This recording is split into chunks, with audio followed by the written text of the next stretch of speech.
The sky's nice. The sky is nice. I'm going to stop talking and take photos. So excuse me for a while.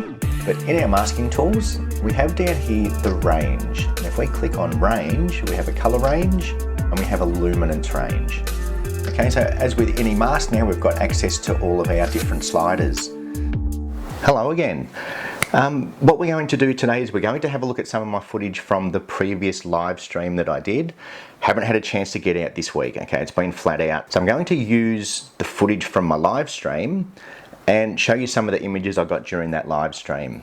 And what we're going to do is we're going to do some exposure blending, something that I haven't covered yet, and that's luminosity masking in Lightroom. Okay, so look, it's not quite as flexible as Photoshop, but can be done, okay? And the results are pretty good. Okay, so I'm gonna show you first the live stream. It was a pretty epic sunset. It was quite nice. And then what we'll do is we'll go through, I've just picked out a couple of images from that live stream and we'll edit them. We'll edit them and I'll show you a couple of techniques that we can use just to get as much detail out of it as we possibly can. Okay, so here's the intro. Hopefully you enjoy that, and then we'll get to the editing once the intro's done.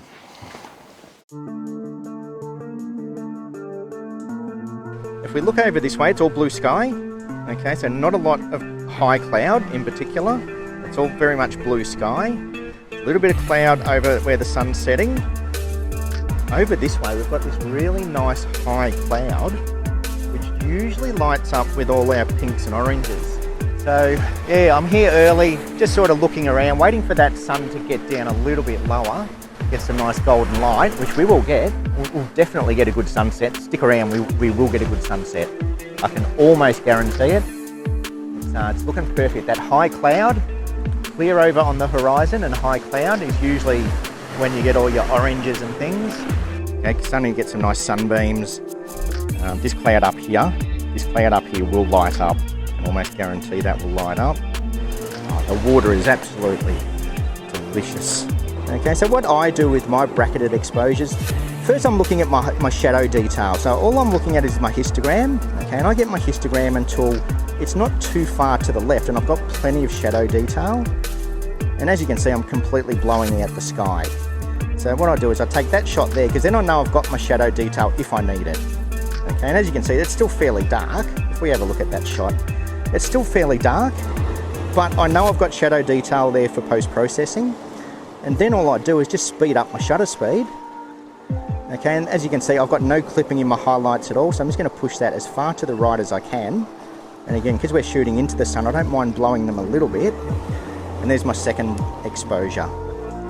So that way I can control my highlights and my shadows rather than setting up the camera into bracketing mode and hoping that it goes enough stops either side. All right, I'm moving up to my tree because I can see what's happening in the sky. Let's see how my weather prediction is. The sky's nice. The sky is nice. Yeah, so now we're getting that. The pinks and the blues that I wanted earlier out over there is kind of what I wanted. So let me show you what's happening over there. Look at that out there. Starting to get some pinks and blues. Starting to look really nice. Starting to happen. So what I'm going to do is I'll bring the camera over once I get set up. Now that all the clouds going out that way, I want the tree in the middle, so the clouds are kind of coming out of the tree. This is looking good. I'm going to stop talking and take photos. So excuse me for a while.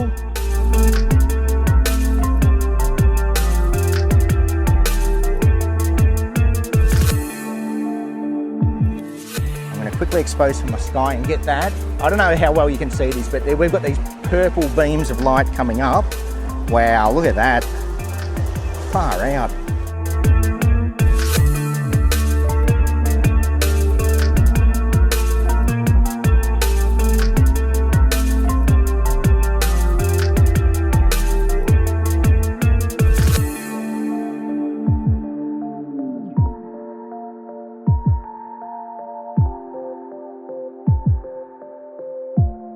Okay, so onto the editing side of things.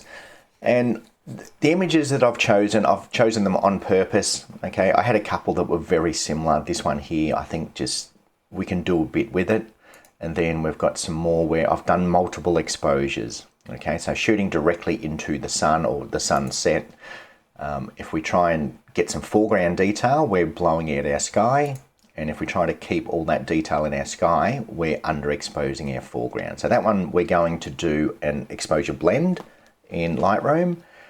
This one here, we're going to, again, we're still going to do an exposure blend of sorts, but we're going to use our luminosity range. Okay, so effectively we're creating a luminosity mask. Now, I still think Photoshop is much better. I've done plenty of videos on Photoshop, but this is just another option. And that's the great thing about editing or developing our photos is we have lots of options. Okay, so take little bits and pieces, give this a try. If the luminosity masking in Photoshop is a bit too complex, this is a really good option. Now, for all the people that have been following for a while, they're going to know where I'm going to start with this image. So I'm just going to click my preset. Essentially what I'm doing, bringing down my highlights, bringing down my whites, lifting my shadows and lifting my blacks, and changing my profile to Adobe Landscape. Okay, so that's my starting point that I pretty much use with every landscape, seascape. They're all different, okay? There will be certain images where I won't use that preset. And if we look at our before, and then our after, it's already off to a good start, okay? Just with a very basic global adjustment, okay? So now what we're going to do is, the way I develop my images is I try and remember what I saw, okay? So that's, you know, everyone has their own editing style and knock yourself out, do whatever you like. The way I like to edit my images is remembering what I saw. Now, on the night, I do remember that this foreground, it was a lot brighter, okay? So I'm just going to brighten this up a little bit to try and get my foreground back to roughly how I remember it, okay? I remember seeing all the details in the rocks, the reflections, all the roots from the tree, the leaves. I remember seeing all that, okay? All the barnacles on the rocks. But now we've kind of, our sky's too bright. Our sky wasn't that bright when we were out there. The sky was a little bit darker.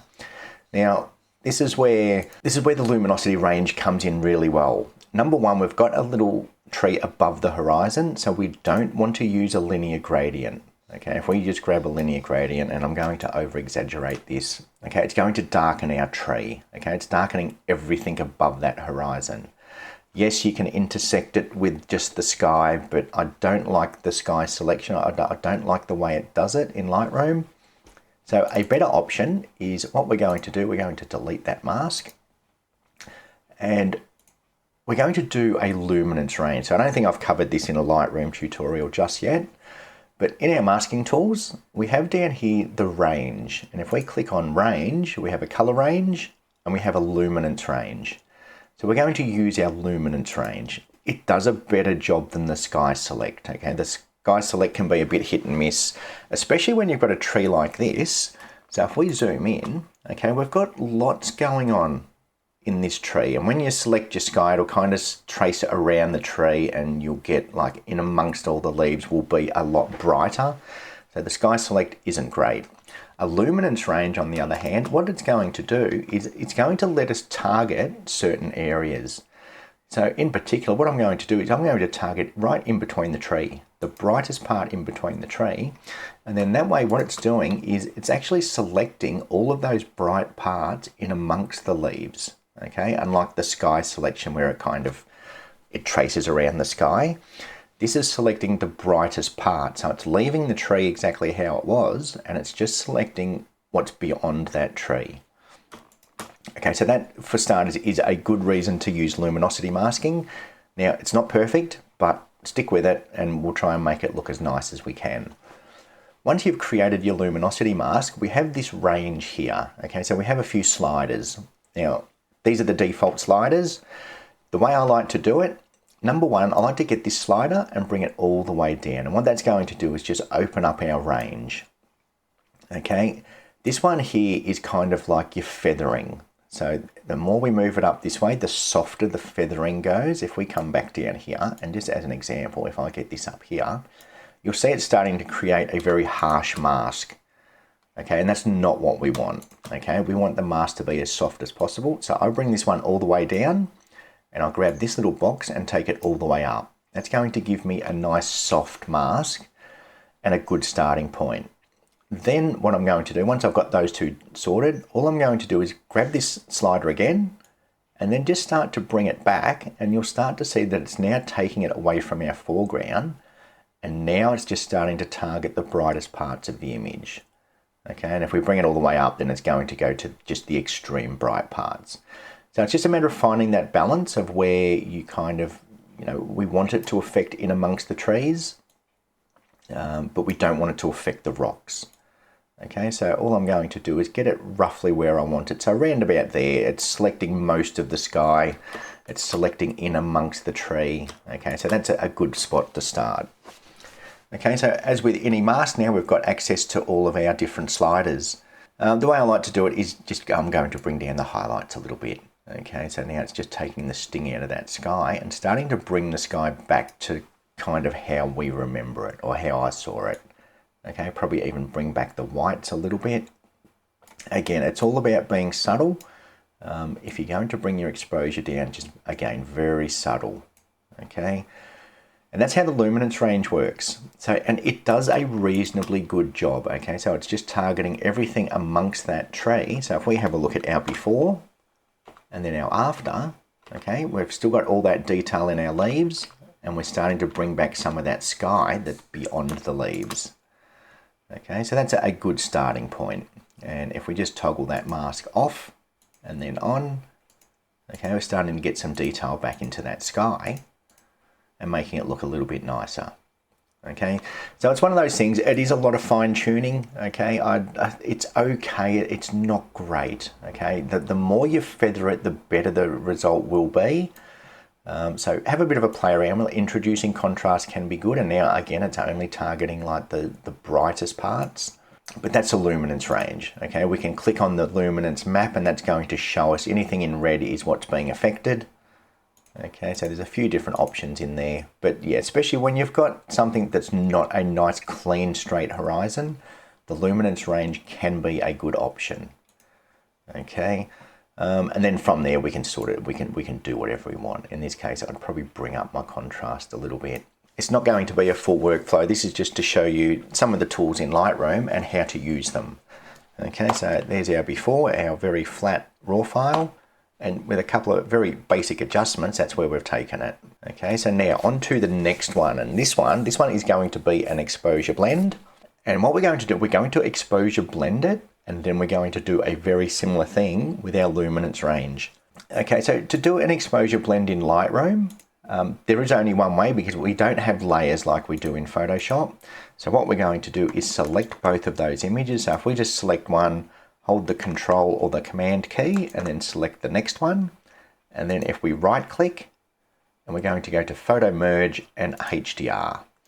Okay, and don't be scared by that word HDR. I know back in the old days, HDR was a horrible thing. Lightroom does a really good job with HDR now. Okay, it's not so much a HDR image, it is blending two exposures together. It is more of an exposure blend than a HDR merge. Okay, now I shot on a tripod, so I don't need to auto align. If you didn't shoot on a tripod, you probably want to auto align. Auto settings, look, it's going to give you a better idea of what the blend is going to look like. Okay, so that's the raw file with them both blended together. The auto settings, it will kind of start to bring back some of your shadows, bring down your highlights. We can adjust all that as we go. Okay, so auto settings, yeah, look, it's a good place to start just to give you a better look at what you're dealing with. Now, as far as these deghosting amounts go, I always choose none. Okay, the deghosting, I just don't like the way it works. If we use none as our deghosting, it is literally taking our brightest exposures, our darkest exposures, and combining them much nicer than the deghosting. Okay, so just none with deghosting. Okay, and then hit merge. Okay, I do go more in depth with the deghosting in another video. I think it's just called the HDR merge. Okay, and then once we've done our merge, we're going to see this HDR DNG file. Okay, and if we just hit reset, okay, it's not going to look much different. Okay, essentially what it's done is it's taken the best of both of these exposures. Okay, so if we grab our highlights and bring that all the way down, it's only targeting the highlights and it does a reasonable job. Now, again, just because we can, you shouldn't, okay? It's going to create, like if we have a look at these trees in the background, okay, it kind of does a similar thing to the sky select, where it's sort of missing bits in amongst those trees, okay? So again, 50%, 60%, you can probably push it to, and it's still going to look reasonably nice. Okay, same with the shadows. We can bring our shadows up by 100%, and we're not introducing any noise, okay? Because it's taking our brighter exposure, all it's doing is pulling details out of that brighter exposure and bringing that into our shadow area, okay? But again, shadows probably, you know, again, now that it's a HDR merge, we could probably push it to 60, maybe even 70%. Okay, again, I'm just going to use my Adobe Landscape. That's going to boost our color even more. And again, if you saw the intro, there was these purple beams of light, and that's kind of what we're going to concentrate on this image. We want these purple beams of light, but I don't want the purple creeping into my foreground, okay? The foreground did have a nice orange glow to it. The majority of the sky was orange. It was a sunset, and it had a really nice orange glow, but it still had these purple beams. And what we're going to do is we're going to isolate these purple streaks in the sky, but bring some of that golden glow back into our foreground. Okay, so if we just do it with our color temperature, okay, you start to lose those purple streaks. So we're just going to, at this stage, all I'm really looking at is my foreground. I'm trying to get my foreground where I remember it. And I do remember it having like a nice golden glow to it, not quite that much. So somewhere around about there, somewhere around about 5,000, okay.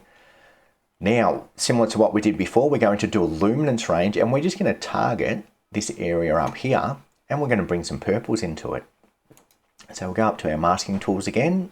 We're going to come down to range, luminance range, and this time I'm going to target, not the brightest parts, we're going to target around that purple area. Okay, and again, I'm going to smooth my mask all the way down. I'm going to take this one all the way up, and then slowly just start to dial it in until it's just affecting the sky. Okay, so somewhere around about there. Okay, and as you can see, it's coming into the, let me put this mask on, it's coming into the water. Let's just keep pushing that. I want it nice and soft. So somewhere around about there is starting to look good. Now, because it's coming into the water, let's have a look and see what it does. Because what we can do is we can actually intersect it with a brush or a linear gradient. Our horizon looks a little bit nicer, as in we haven't got anything above our horizon. So we might be able to intersect it. But yeah, let's have a bit of a play first and see how it looks. Okay, now, exposure-wise, it's fine. We've done an exposure blend, so we don't need to bring down the exposure or the highlights. Now what we're going to do is play with our color. Okay, so by bringing our tint up, we're going to add some of that purple back into it. And now it's only affecting those brightest parts. It's not affecting where we've got our golden glow down in the darker parts. Okay, so now it's just affecting the sky. And that's sort of more how I saw it with my eyes. Okay, so now that we've just selected the brightest parts of that sky, we can add some magenta or purple back up where we saw it. Okay, and it kind of looks nice that it is reflecting in the water as well. Okay, and again, if you want to bring down your highlights a little bit, we can bring them down a little bit more, and it's only going to target that brightest part. Okay, so that's pretty much it. Luminance range is very good. Okay, it is essentially luminosity masking, just a very easy and simplified version of luminosity masking. Okay, and again, still a lot more we can do to the images. These aren't full workflows. These just to show you some of the tools and how to use them. And then you can knock yourself out by pushing those sliders as far as you like. So that's it for this video. Hopefully you did like it. Hopefully you found it useful. More live streams coming up. I do plan to do at least one a week. Got a fair bit on for the next couple of weeks. I can't guarantee that there's going to be a lot happening over the next few weeks. But yeah, look, any chance I can get out, I will get out, and I will live stream a lot of the times when I go out to take some images. All right, so that's it for this video. Thank you for watching, and hopefully I'll see you all very shortly.